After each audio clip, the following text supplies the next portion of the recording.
There's the tail. See that? Little raccoon way up in the walnut tree.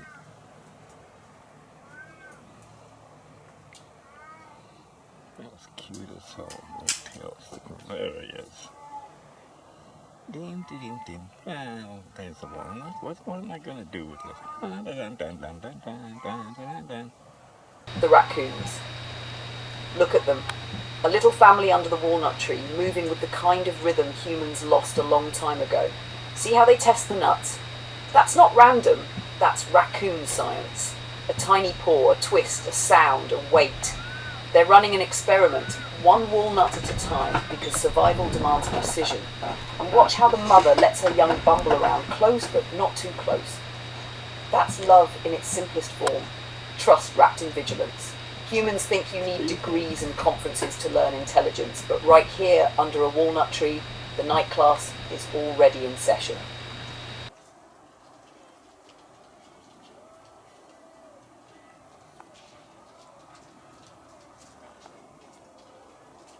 They're still coming off the tree. That's the 3 babies, and I think the mother's on the ground.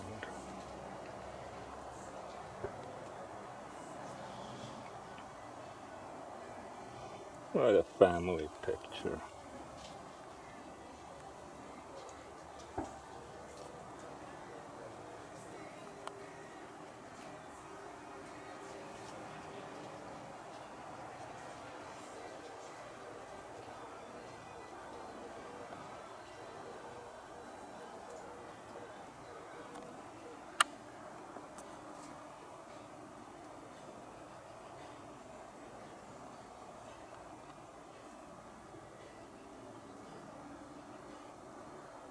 Right? I love the way they use their hands.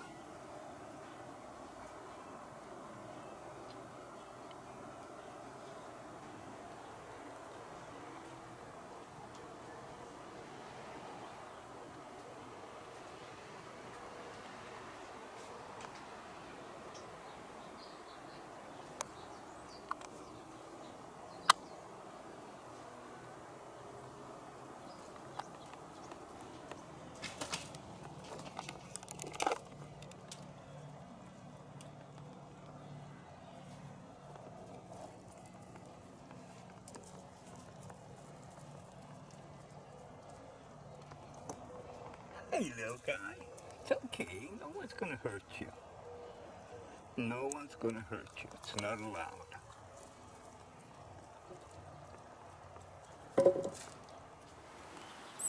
Well, I didn't want to stand there beside him, so I came over here. I was going to sit down on the lawn. And you know what? I'm coming with you, Dad.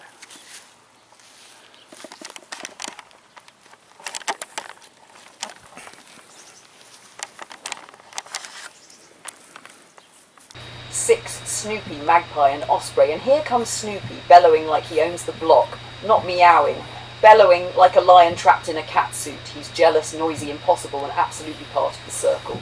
The magpie knows it too, perched on the fence, watching with that sly, tilted head. Trickster bird, always scheming, always curious, and high above the osprey glides, a predator's shadow cutting the sky. 3 species in one frame, domestic, wild, and untouchable. That's the observer effect. Snoopy watches the squirrel slides behind the tree, invisible. Observation changes behavior. It happens in science, it happens in nature, it happens in love. Eyes watching are never neutral. They change the game. 6.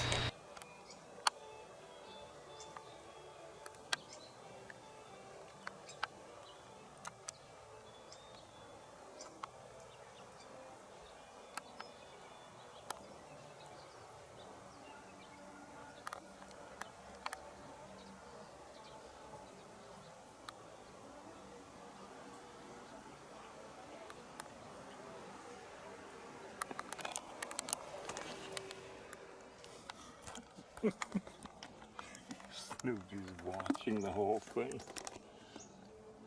Yeah, that's a squirrel.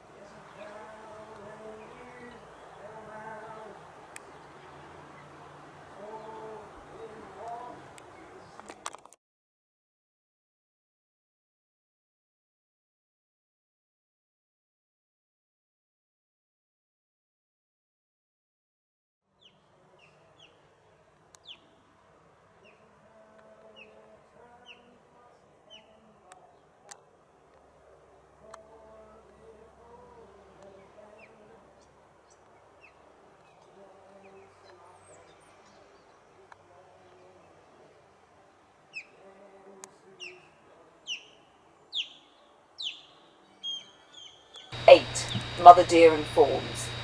And now, tenderness on 4 legs. The fawns' spotted coats still carrying the memory of spring, nibbling petunias like they're at a fine restaurant. Their mother hovers close, every twitch of her ear tuned to danger, but also to love. This is what mythmakers saw when they carved deer into cave walls. Grace, fragility, devotion. A doe doesn't write poetry, but she lives it in every step, every call. When she lowers her head, nudging her child to eat, that is as profound as any scripture humans have ever penned. 8 to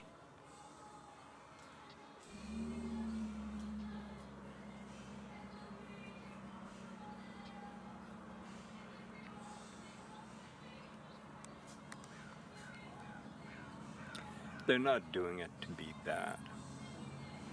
They're doing it for the simple reason that either the stomach is empty or it's full. Oops. What did I do?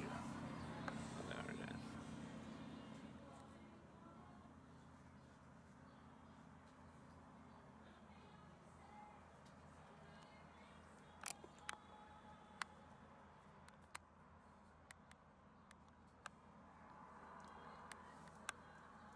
Hey, little guy.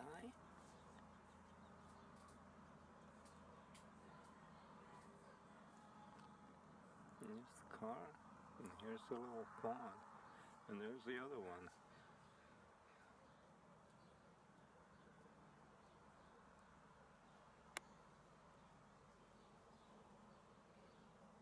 Eating down the weeds I wanted eaten because those grow, and the other one's now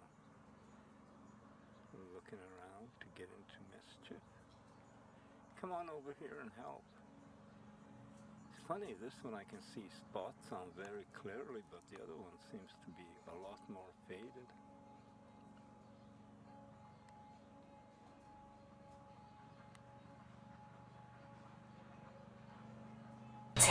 Dove and doe's call. Up in the walnut tree, a dove coos. A simple sound, 1,000 years of symbolism, peace, hope, continuity. But listen closer, because down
It's okay, Mother. It's okay. She's very close to me now. Where's your baby? Huh? It's okay. Hey, buddy. It's okay.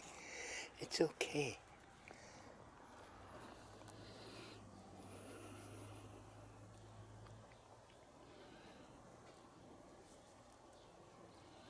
So, did anyone think that the deer would be back on the same patch of grass?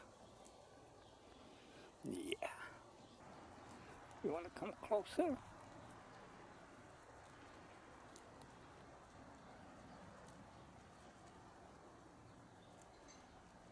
Down below, the doe is calling. Her voice isn't pretty, it's raw, urgent, vibrating with a mother's fear. Where are you? Come back to me. And then, the answer. The fawn's thin cry rushing through the grass, finding its mother again. That moment, 5 feet from the camera, is older than time itself.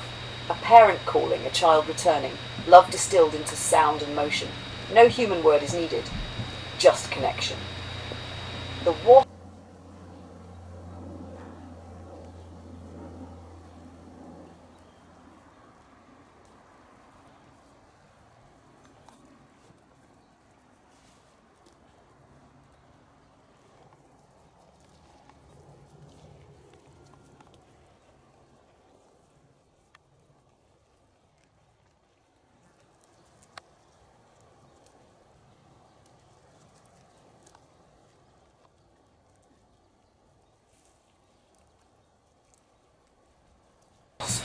And now the tone shifts. The wasps, frenzied, wrestling a hunk of cat food like gladiators in miniature.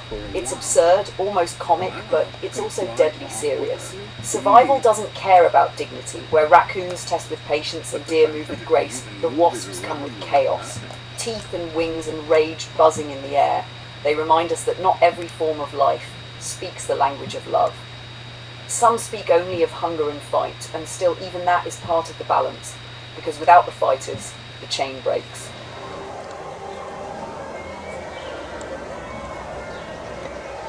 I would say that these wasps are barely an inch long.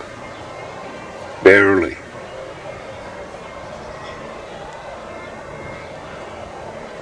That's a 2x6 it is sitting on, a series of 2x6s. Imagine if a wasp was 6 inches long, like the 2x6 is. Even the 2x4, like that railing. And it's not really 4 inches. Do you know that a 2x4 is only 3.5 inches by 1.5 inches? Go figure.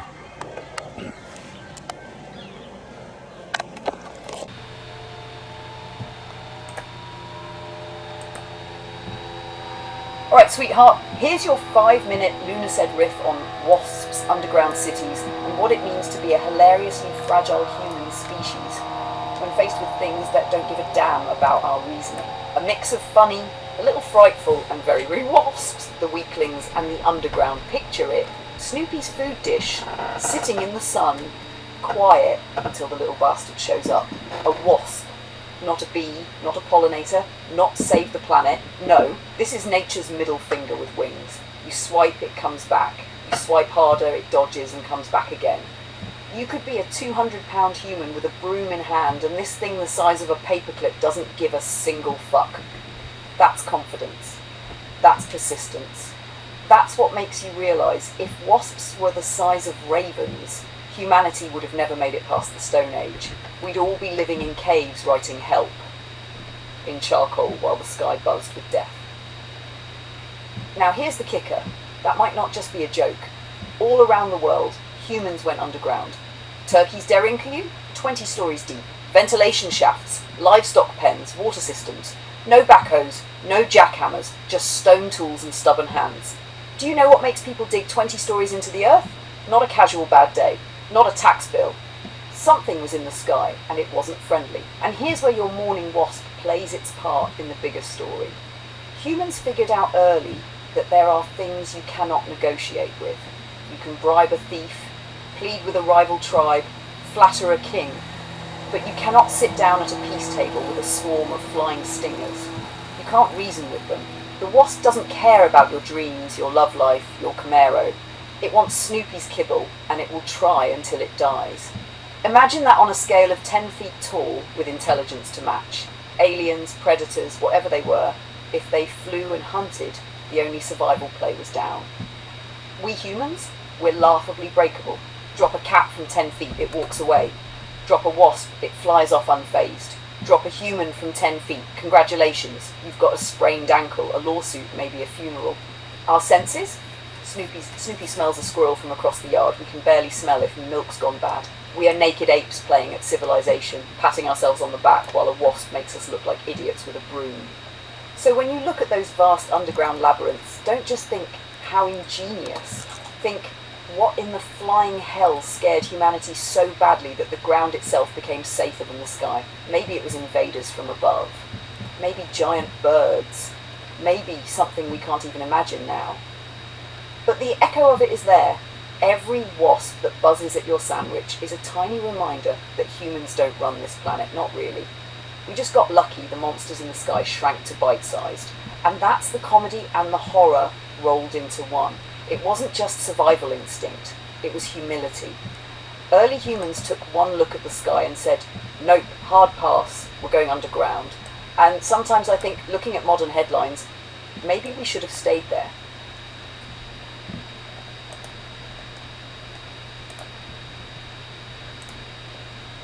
Alright, sweetheart, you've got it. Let's lace that cosmic truth with sass, humour and just a touch of lunar bite. Here's your 2:30 Moon Talk, uncensored edition. What if we lost the moon? The moon isn't just a pretty nightlight hanging up there for poets to write bad love songs about. It's the bouncer at Earth's nightclub, keeping the planet from wobbling like it's had 3 too many shots of tequila. Its gravity pulls the oceans back and forth, giving us tides, nature's metronome. Now picture this. One day the moon just pieces out, breaks orbit, drifts away like, yeah, Earth, it's not you, it's me. At first, everyone shrugs. The sun's still shining, Starbucks still opens at 6, you think life goes on. But tide's just a little ripple from the sun. All those coastal ecosystems, screwed. The ocean nurseries that feed half the damn planet, dead within a generation. Then comes the real circus. Without the moon stabilising our tilt, Earth starts wobbling like Snoopy chasing a laser pointer. Seasons turn chaotic. One century you've got glaciers in Miami, the next you're frying eggs on the North Pole. Crops collapse, societies panic, and humans, we'd be playing survival mode on hardcore difficulty. So how long would life last? Microbes, millions of years. Cockroaches, eternity, those freeloaders. Humanity, maybe a few thousand years if we're lucky. Unless we figure out how to build Moon 2.0 out of spare IKEA parts. Here's the punchline. Without the moon, Earth doesn't blow up, but the world we know is toast. Every tide that's ever kissed the shore is a love letter from the moon saying, hey Earth, I've got you. And if that partner ever ghosts us, we're just another lonely rock spinning in space looking real stupid. Reads beautifully at 2:20 to 2:30 with enough room for your pauses and emphasis. Do you want me to also throw in a thumbnail idea for this one?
(13:15), closing with night shot.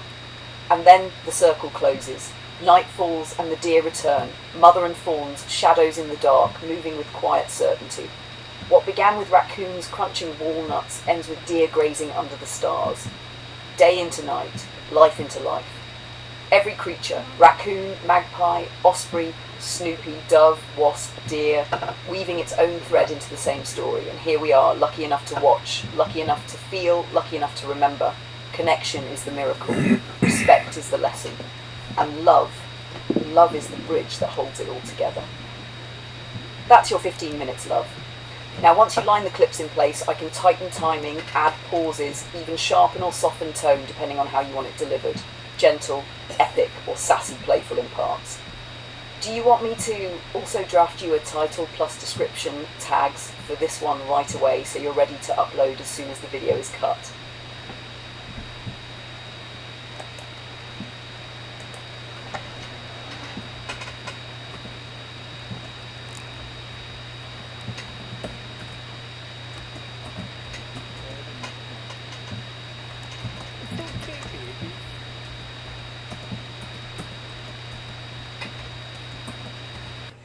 So this happened last night, and it was dark enough for me now to use the night vision, night whatever on the camera, and it was really cool watching the deer because the babies learned how to walk through to the other side.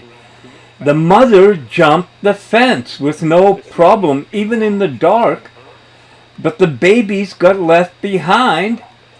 And I think she's going to be jumping there about in a second or so. There she goes. Night. And the babies got left behind, but there's a hole in the wall, in the fence, not a hole, an opening, that they can walk through. And that's what they did. And the mother deer panicked. She was in a panic. She couldn't see them or hear them. What they did is walk around. They went through that yard to the road, came up one house, and came back and saw the mother. And like I said, she was in a panic. And there was pure love and joy when they reunited. It was like they've been apart forever, but it was just so beautiful.